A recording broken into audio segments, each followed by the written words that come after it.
सर्वेभ्यः नमो नमः। अहम मोनिका तालियान।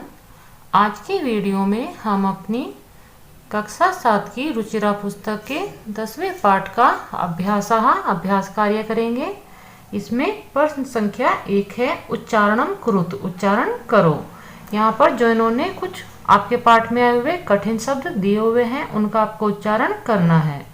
इन सभी पदों का आपको उच्चारण मेरे उच्चारण करने के बाद एक बार जरूर करना है, क्योंकि संस्कृत आपका ऐसा विषय है जब आप इसका शुद्ध उच्चारण करते हैं तभी यह आपके लिए समझने में आसान होती है। दुर्भिक्षे राष्ट्र विप्लम्बे विश्वबंधुत्वम विश्वसंति उपेक्षा भावम विद्वेषस्य ध्यातव्यम दुख भाग प्रदर्शयन्ति। इस प्रकार आप इन सभी पदों का उच्चारण कर लीजिए। प्रश्न संख्या 2 है, मंजूषातः समानार्थक पदानि चित्वा लिखत। यहाँ पर जो आपको एक हेल्प बॉक्स यानी मंजूषा दी हुई है, मंजूषा का अर्थ होता है पेटी का, और इसमें पंचविभक्ति प्रयोग हुई है कि यहाँ से आपको इन सभी पदों के समानार्थी पद चुनकर उनके सामने लिखने हैं। वैसे तो मैंने कार्य किया हुआ है, फिर भी आप इसको समझ लीजिए। स्वीयकियम आत्मनम अवरुद्धा बाधिता कुटुंबकम परिवारः अन्यस्य परस्य अपाहे त्यक्त्वा समृद्धम संपन्नम कष्टम दुखम निखिले संपूर्णे। इस प्रकार ये आपके समानार्थक पद हो जाएंगे। प्रश्न संख्या 3 है, रेखांकित पदानि संशोध्य लिखत। रेखांकित पदों को संशोधित करके यानी इनमें कुछ ना कुछ त्रुटियां हैं उनको आपको ठीक करके लिखना है। जैसे यहाँ पर आप देख लीजिए, छात्राः क्रीड़ा क्षेत्रे कन्दुकात् क्रीडन्ति। सभी छात्र खेल के मैदान में गेंद से खेलते हैं। यहाँ पर से जो भाव आया है वह आपका तृतीय विभक्ति का है, क्योंकि से आपका जो कारक चिन्ह है वह दो आपके कारकों में प्रयोग होता है, एक करण कारक में और एक आपका अपदान कारक में। करण कारक माध्यम का भाव देता है जिसमें आपकी तृतीय विभक्ति प्रयोग होती है, और जो आपका अपदान कारक है से वह आपका अलग होने का भाव देता है। तो यहाँ पर कंदुकात ही आपका रेखांकित पद है। आप यदि वाक्य का शुद्ध भाव देखेंगे तो यहाँ पर गेंद से खेलना एक माध्यम है, ना कि गेंद को अलग होने का भाव दे रहा है। तो कंदुकात के स्थान पर आप कंदुकेन करेंगे। यहाँ पर पंचविभक्ति का इन्होंने प्रयोग किया है, आपको तृतीय विभक्ति का प्रयोग करना है। दूसरे में ते बालिकाः मधुरम गायन्ति। ते माने वह सभी, बालिकाः यानी सभी बालिकाएं मधुर गीत गाती हैं, या जो भी आपका वह गायन कर रही है वह मधुर कर रही हैं। तो यहाँ पर आप देखेंगे ते आपका प्रथम पुरुष है या प्रथमा विभक्ति आप कह सकते हो, और बहुवचन का यह पद है। लेकिन यहाँ पर जो आपका विशेष्य पद है वह आपका स्त्रीलिंग है, और ते आपका विशेषण के रूप में प्रयोग हुआ है। नियम है आपका, जिस लिंग जिस वचन का आपका विशेष्य होगा उसी लिंग उसी वचन का आपको विशेषण प्रयोग करना होता है। बालिका के अनुसार ही आप अपने विशेषण को प्रयोग करेंगे, जो हो जाएगा ताहा, क्योंकि ते पुल्लिंग के लिए प्रयोग होता है और यहाँ पर बालिका है तो ताहा बालिका वाला पद हम यहाँ पर प्रयोग करेंगे। अहम पुस्तकालयेन पुस्तकानि आनयामि। मैं पुस्तकालय से पुस्तक लाता हूँ। यहाँ पर पुस्तक जब आ जाती है तो अलग हो जाती है, तो अलग होने के भाव में हम पंचविभक्ति का प्रयोग करते हैं, लेकिन यहाँ पर इन्होंने तृतीय विभक्ति का प्रयोग किया है। ऊपर मैंने आपको बताया था कि से कारक चिन्ह आपके दो कारक में प्रयोग होता है, करण में जो तृतीय विभक्ति का कारक है और अपदान जो आपका पंचविभक्ति का कारक है। तो आप अपनी जो इन्होंने तृतीय विभक्ति प्रयोग किया है उसके स्थान पर पुस्तकालयात् पंचविभक्ति प्रयोग करके अपना जो रेखांकित पद है उसको संशोधित कर लीजिए। त्वम किम नाम। त्वम जो आपका रेखांकित पद है वह आपका मध्यम पुरुष एक वचन है, और युष्मद में आपका यह प्रथम विभक्ति एक वचन वाला पद है।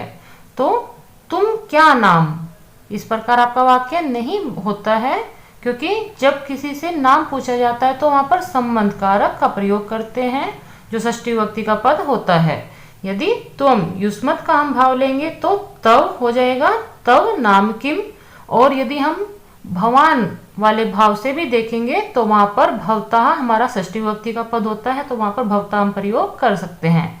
लेकिन त्वम यहाँ पर आपका रेखांकित पद है, उसके अनुसार आपको तव ही करना चाहिए।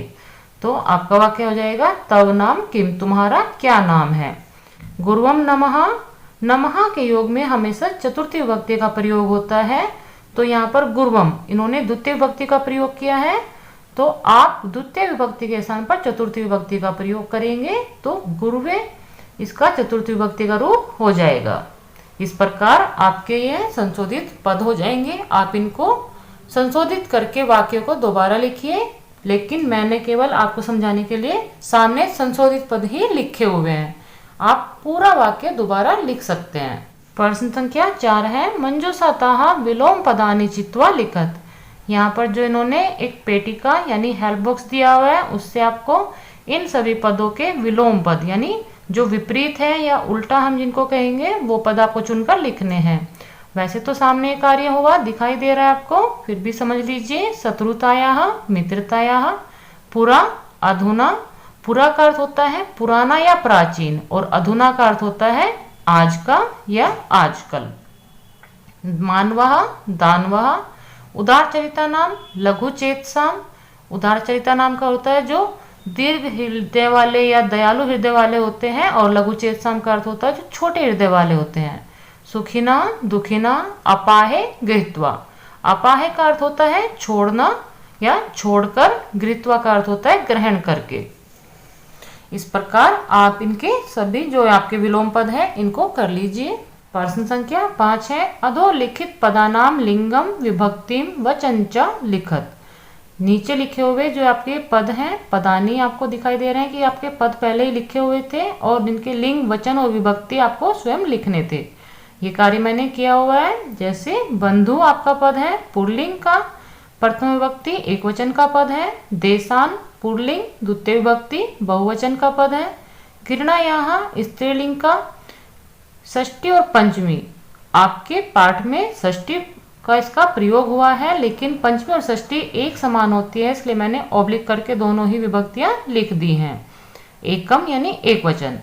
कुटुंबकम आपका नपुंसक लिंग, प्रथमा द्वितीय।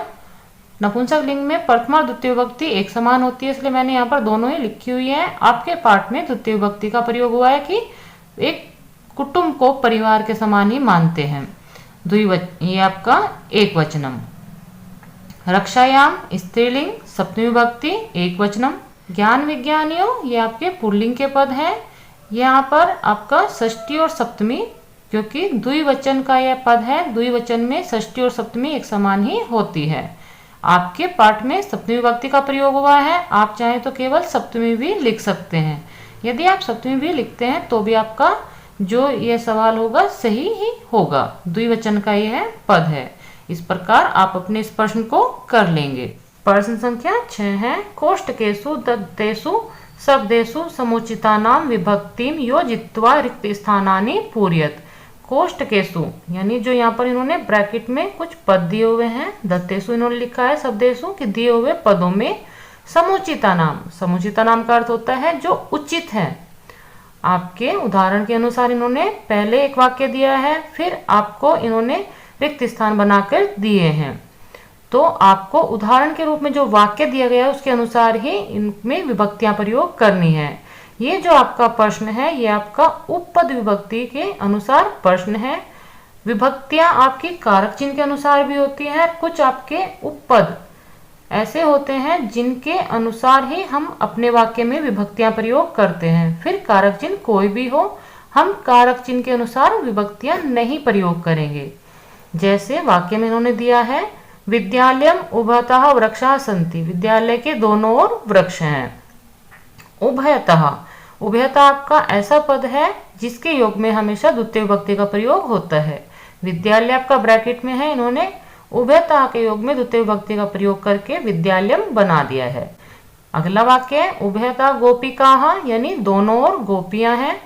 कृष्ण ब्रैकेट में दिया हुआ पद है, आपको ऊपर जो इन्होंने उदाहरण के रूप में वाक्य दिया है उसके अनुसार ही प्रयोग करना है। उभयतः के योग में द्वितीय विभक्ति होती है तो कृष्णा में द्वितीय विभक्ति हो जाएगी कृष्णम। आप इसको पूर्ण कर लेंगे, वाक्य हो जाएगा कृष्णम उभयतः गोपिकाः। दूसरे में ग्राम परितः आपका उपपद है, परितः के योग में भी द्वितीय विभक्ति होती है। ग्रामम परितः गोचरणम भूमि, यानी कि गांव के चारों ओर गोचारणम यानी गाय को चराने की भूमि है। तो आपको परितः योगे द्वितीय विभक्ति ही प्रयोग करनी है। मंदिर में द्वितीय विभक्ति हो जाएगी मंदिरम। परितः भक्ता, मंदिर के चारों ओर भक्त हैं। सूर्याय नमः, सूर्य में नमः के योग में चतुर्थी विभक्ति प्रयोग हुई है। नमः आपका जो इन्होंने रिक्त स्थान दिया है उसके अनुसार चतुर्थी विभक्ति आप गुरु में प्रयोग करेंगे, जो हो जाएगा गुरुवे नमः। वृक्षस्य ऊपरी खगः, ऊपरी के योग में षष्ठी विभक्ति होती है, वृक्ष में इन्होंने षष्ठी विभक्ति का प्रयोग किया है। ऊपरी सैनिकः, अश्व यहाँ पर इन्होंने ब्रैकेट में दिया है, उसमें ऊपरी के योग में षष्ठी विभक्ति का प्रयोग करके आप अश्वस्य पद बना लेंगे, वाक्य हो जाएगा अश्वस्य ऊपरी सैनिकः। इस प्रकार ये आपकी उभयतः परितः योगे द्वितीय विभक्ति, नमः योगे चतुर्थी और ऊपरी ही योगे षष्ठी विभक्ति का हम प्रयोग यहाँ पर वाक्य में कर रहे हैं। यहाँ पर आपको उदाहरण में भी वाक्य इन्होंने पहले से ही दिए हुए हैं, आप चाहें तो इनको स्वयं भी कर सकते हैं। प्रश्न संख्या 7 है, कोष्टकात् समुचितम पदम चित्वा रिक्त स्थानानि पूरयत। कोष्टकत यानी जो यहाँ पर आपके ब्रैकेट है, यहाँ से आपको ठीक पद को चुनकर अपने रिक्त स्थानों को पूर्ण करना है। जैसे नमः योगे मैंने अभी बताया है कि चतुर्थी विभक्ति प्रयोग होती है, तो हरिम आपका द्वितीय विभक्ति का पद है और हरिये आपका चतुर्थी विभक्ति का पद है, तो यहाँ पर हरिये आप प्रयोग करेंगे। फिर परितः कृषि क्षेत्राणि सन्ति, परितः योगे द्वितीय विभक्ति प्रयोग होती है, तो आप ग्रामम, क्योंकि ग्रामस्य तो आपका षष्ठी विभक्ति का पद है, तो यहाँ पर आप ग्रामम पद प्रयोग करेंगे क्योंकि ग्रामम ही आपका द्वितीय विभक्ति का पद है। नमः योगे चतुर्थी विभक्ति प्रयोग होती है, तो आपके जो ब्रैकेट में आए पद है अम्बायाः, यह आपका षष्ठी और पंचमी विभक्ति का पद है, लेकिन हमें नमः योगे चतुर्थी विभक्ति पद लेना है, तो अम्बायै आपका चतुर्थी विभक्ति का पद है, तो आप यहाँ पर अम्बायै ले लेंगे। ऊपरी अभिनेता अभिनयम करोति, ऊपरी योगे षष्ठी विभक्ति प्रयोग होती है, तो यहाँ पर मंचस्य, इसमें ही हमारा षष्ठी विभक्ति का पद है, मंचम तो आपका द्वितीय विभक्ति का पद है, तो ऊपरी योगे आपकी षष्ठी विभक्ति पद होती है, तो आप मंचस्य पद लेंगे। उभयतः पुत्रौ स्तः, उभयतः योगे द्वितीय विभक्ति प्रयोग होती है, तो जो आपका पद है पितरम, इसमें द्वितीय विभक्ति का प्रयोग हुआ है। पितु तो आपका पंचमी और षष्ठी का पद है, तो हम इसको नहीं लेंगे, पितरम आपका यहाँ पर उभयतः योगे द्वितीय विभक्ति का पद हो जाएगा। आपको इस पाठ से अपनी विभक्तियों को याद करना है। विभक्तियां आपकी कारक के अनुसार भी आपको याद होनी चाहिए, और उपपद विभक्ति जैसे आपके प्रश्न 6 और 7 में आपको बताया गया है कि किसके योग में कौन सी विभक्ति होती है, तो आपको वो पद याद होने चाहिए। इस प्रकार यह आपका पाठ पूर्ण होता है। मिलते हैं अगले पाठ की वीडियो के साथ। सर्वेभ्यः नमो नमः।